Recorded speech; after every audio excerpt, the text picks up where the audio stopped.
Hello everyone, welcome. My name is Allie and I'll be your safari guide today for the Harambe Wildlife Reserve. Just a couple of important safety reminders before we go out and get started. Keep your hands, arms, feet, and legs inside the truck and remain fully seated at all times. But we are going to get our journey started out here together in the Little Aturi Forest. Animals who live out here in the forest, they like to rely on their natural colors to help blend into their background. Just keep a sharp eye out, but it does look like over to our right in that back corner is the okapi. Now, okapis, they are generally very shy and reclusive in nature. They're not too territorial though. You'll often find the okapis hidden deep within the forest.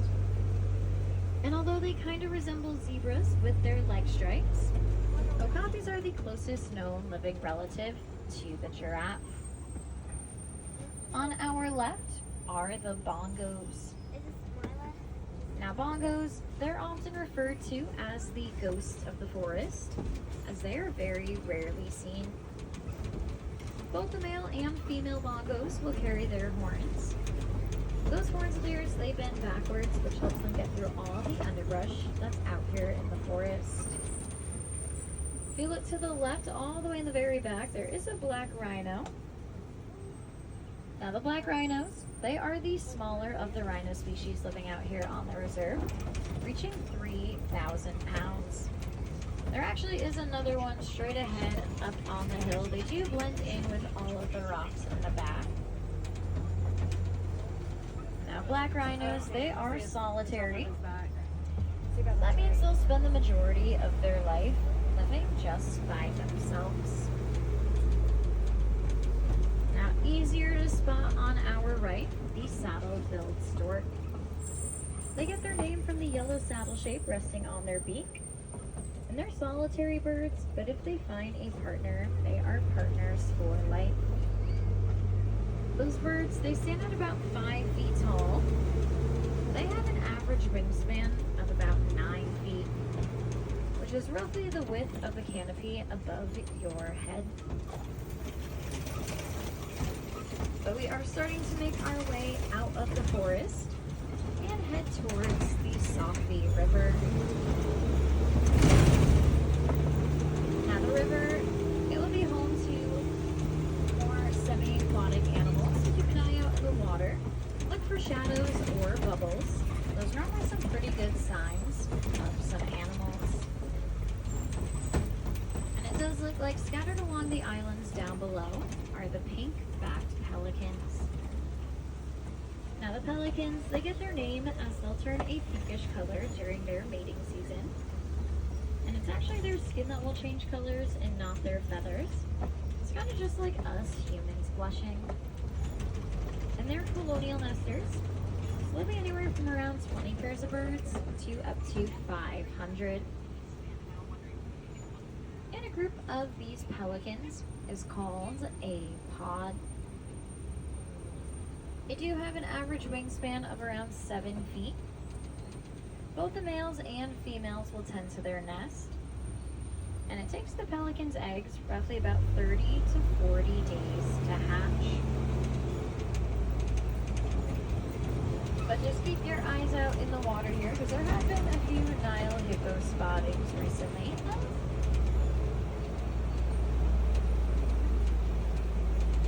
And although they can swim, they are so heavy that they'll just sink down to the bottom and they'll run along the bottom of the water. So they might be hanging out beneath the surface, and they can also hold their breath for several minutes at a time. It does actually look like there's one on the island around the corner here.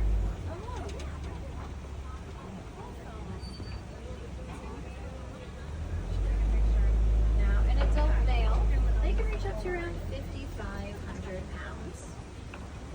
For their size though, hippos, they eat a pretty small amount. There's also one in the very back corner behind the waterfall. But the hippos, they're only eating roughly 80 to 90 pounds of vegetation daily, which is the opposite of the Nile crocodiles down below, as they can eat half their body weight in just one sitting.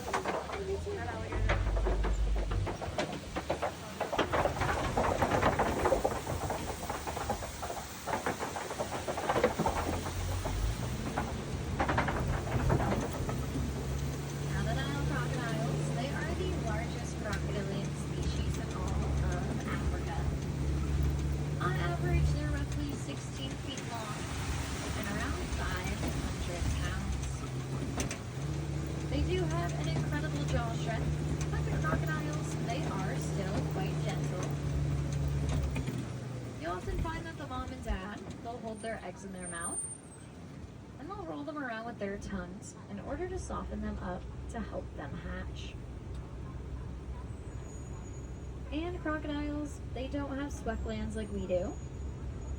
So in order to release all of their body heat, they will lie there with their mouths wide open in order to help cool themselves off.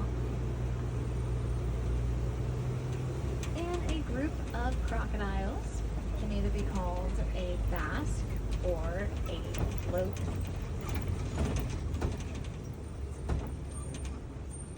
Now this big tree here to our right, this is the baobab tree. Now they'll go leafless up to about 9 months out of the year. They're often referred to as the upside down tree. It kind of looks like they have roots that stick up in the air. Another pretty common name for them is the tree of life. That's because they can store thousands of gallons of water in their trunks at a time.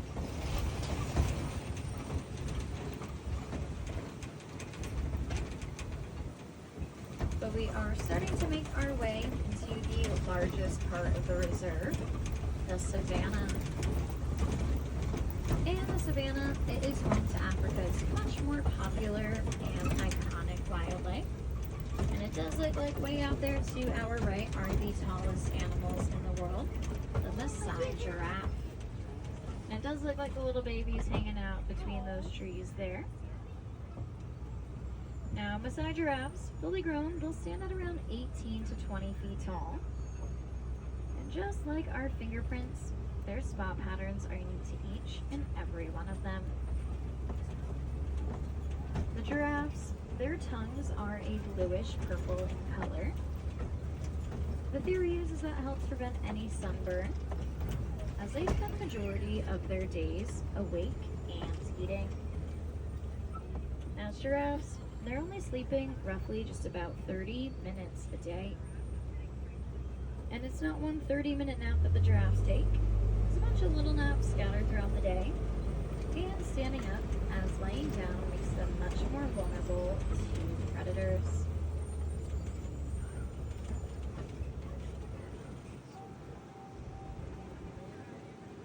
Now, it does seem pretty quiet out here on our left. So we'll see if there's anyone hiding out in that far back corner in a moment.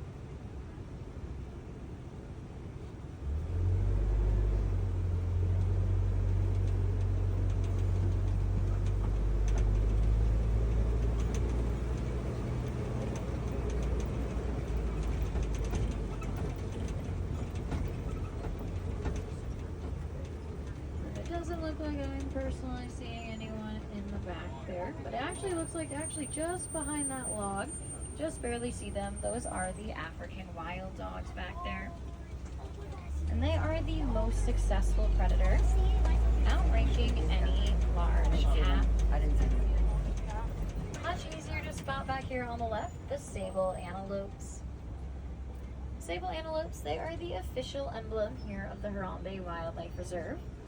They have an average lifespan of around 10 years, and the coats on the males, they'll darken as they mature. And they have those horns of theirs, which they use to help establish their dominance in both fighting and sparring, as well as love and courtship. Also to our left there are the wildebeest behind the branch. Now, wildebeest is Afrikaans, meaning wild beast. Over 1.5 million of them will migrate across Africa every single year. A lot of people, they often refer to the wildebeest as gnus, G-N-U-S. That's after the sound that they make. It sounds like the wildebeest are just repeatedly saying the word new. Much closer view of the Maasai giraffes on both sides of the truck here. Now a group of giraffes is called a tower. It looks like the little baby turned around just for us here. Now the first thing a baby giraffe experiences is gravity. The moms, they give birth standing up, so it's a nice 6-foot welcome drop to the world. So it only takes a newborn giraffe roughly just an hour after birth to start standing up and walking. It does look like the baby might want to cross in front of us here, so we'll let him do that. Now giraffes, they can reach speeds of up to 30 miles per hour. However, they prefer to maintain a nice controlled pace. Anything that's less than 5 miles an hour.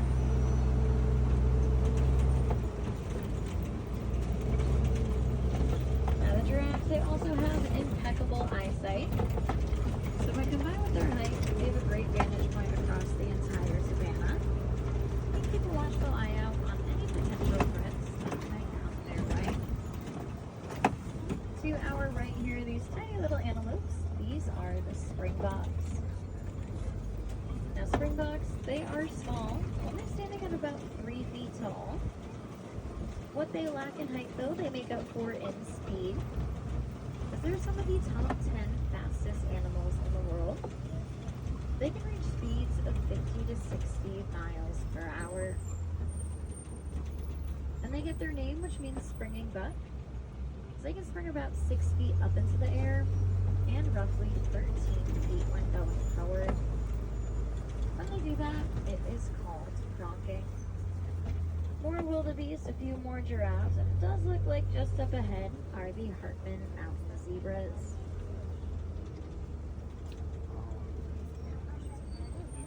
Now a group of zebras is called a dazzle. And if you're wondering if zebras are white with black stripes or black with white stripes, the answer is within their nose. So if a zebra has a white pinkish nose, that means they are white with black stripes. And if their noses are black, like the Hartman Mountain zebra, that means they are black with white stripes. No two stripe patterns will ever be the same. And the babies, they actually have the ability to imprint on their mother's stripe pattern. That way they can always recognize her and remain close to her for that first year of life. They're also the only species of zebra who have a dewlap. A dewlap's an extra skin flap that's on their neck. It's filled with a bunch of extra blood vessels, and it helps them in their thermal regulation and keeping their body temperature regulated.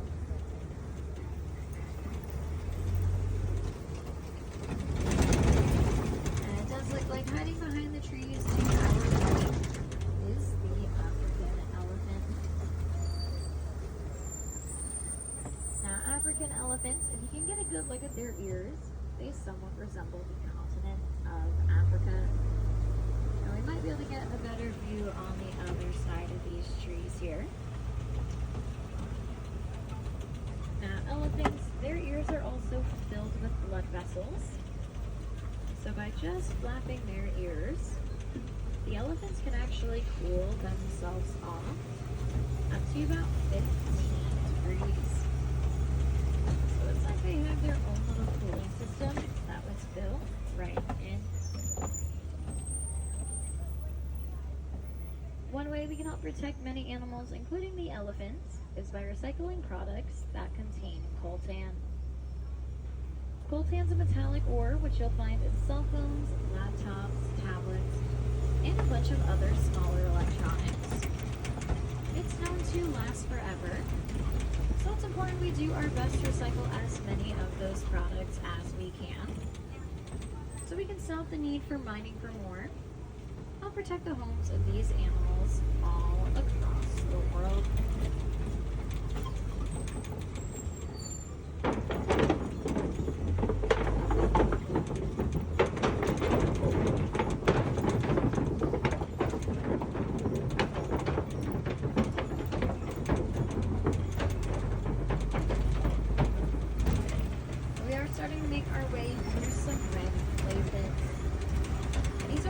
source of minerals for all the animals out here.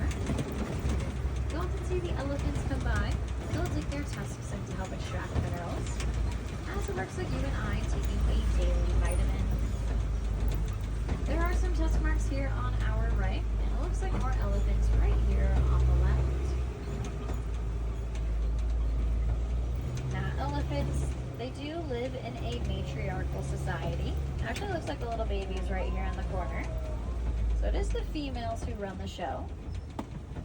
The boys, they will kick themselves out of the herd as they mature, which happens during the elephant's teenage years. The boys, they will go on to live alone, or they'll form a small little bachelor herd, roughly just a few other male elephants.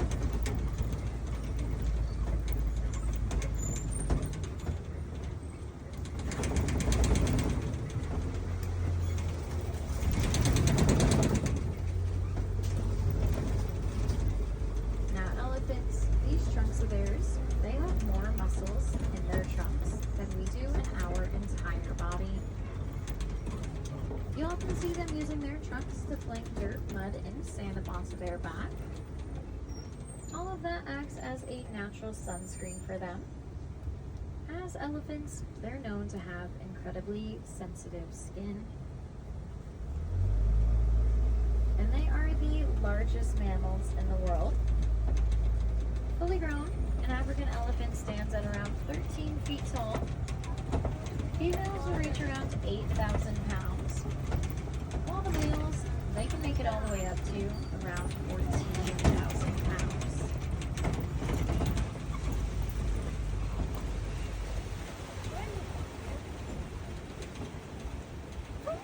And it does look like just around the corner here are the greater flamingos.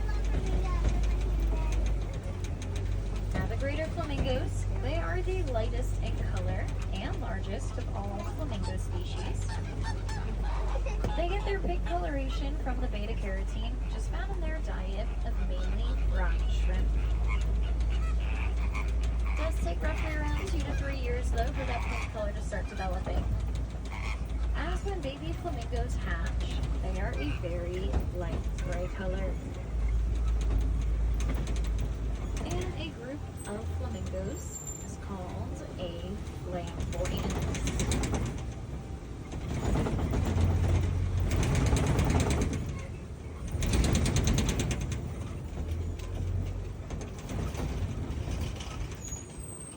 So we have just made our way over to the eastern side of the savannah. This giant mud pit to our left, this is the mud wallow, created here by white rhinos. Rhinos will come by, they'll take a mud bath, then they'll brush their horns up against all of the trees and the rocks. And it looks like those rhinos are down here on the right. As the rhinos, their horns are made out of keratin, just like our fingernails. So by brushing their horns up against all of the trees, they are filing down their horns, just like we would our fingernails.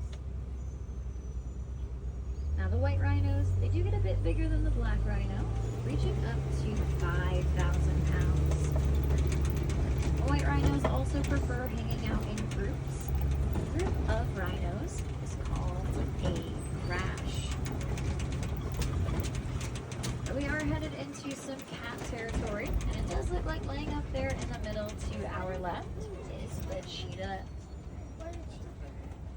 Now cheetahs, they are the fastest land mammals, reaching speeds of 60 miles per hour in just 3 seconds. They can't hold their speed for too long though, roughly just a few hundred yards. And they have incredibly muscular tails. There's another one here on the left. Those tails, they act like rudders on a boat. Helps them change directions as well as keep their balance as they run. They also have black tear marks that run beneath their eyes, which act as the cheetah's natural sunglasses, as they do the majority of their hunting during the daytime. And a group of cheetahs is called a coalition. But up on the higher rocks to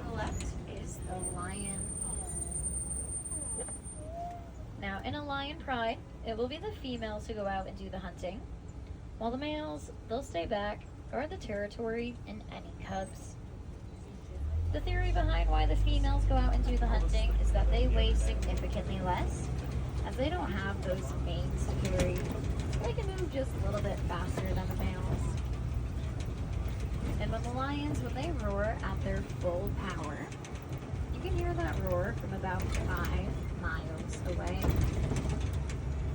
Lions do have pretty comparable daytime vision to ours.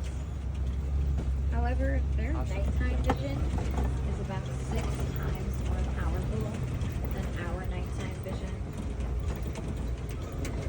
And they'll typically rest around 16 to 20 hours a day.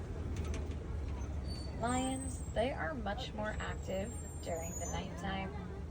Looks like the female's hanging out down below there. I will be able to get another view of those white rhinos. Oh, looks like I saw some ostriches as well as a type of antelope up ahead.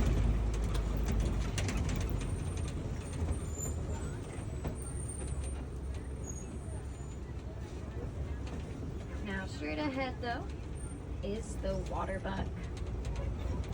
Now, water bucks, they are distinguishable by that white ring which is around their nose, neck, and bottom. For an antelope species, they do drink an insanely large amount of water. You'll never find one too far away from a water source. And all these water bucks here are female, as only males will carry horns. And those ostriches back there, although they have wings, they are flightless. They instead use those wings of theirs to help them change directions as they run, reaching speeds of 40 miles per hour. They are the largest birds in the world. Do lay some pretty big eggs. You're also here on the right.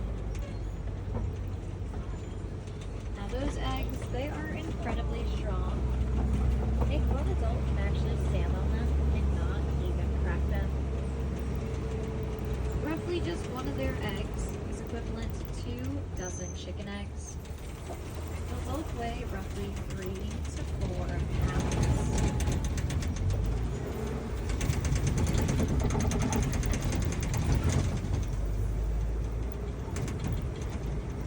Now our final stop, this is the Warden's Post. The Warden takes care and protects all the animals who live out here.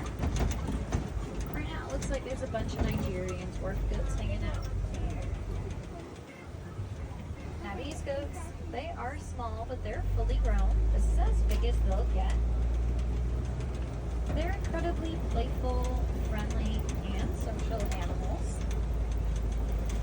Their playing actually helps them with their maturity. And these goats, they do have a tremendous sense of balance. So you'll oftentimes find them climbing up on top of all of the warden's belongings. And occasionally the goats, they like to climb up on top of the roof. But we did just find a bunch of really cool animals out there. Each and every one of them needs our help. That can be just as simple as reducing, reusing, and recycling. So going out and getting those reusable water bottles, straws, even silverware, it's all a great way to start reducing all of that plastic waste. Making sure that we recycle as much paper as we can. That way we can help out all of those animals out there who really rely on trees for their survival. Remember, when we all do a little, together we do a lot. So go out there, make those differences, spread your knowledge, and together we can help out all of those animals. And if there are any wilderness explorers on board, you guys have been riding on the Simba 1. But out here in Harambe, we do not like to say goodbye, as goodbyes they are far too sad.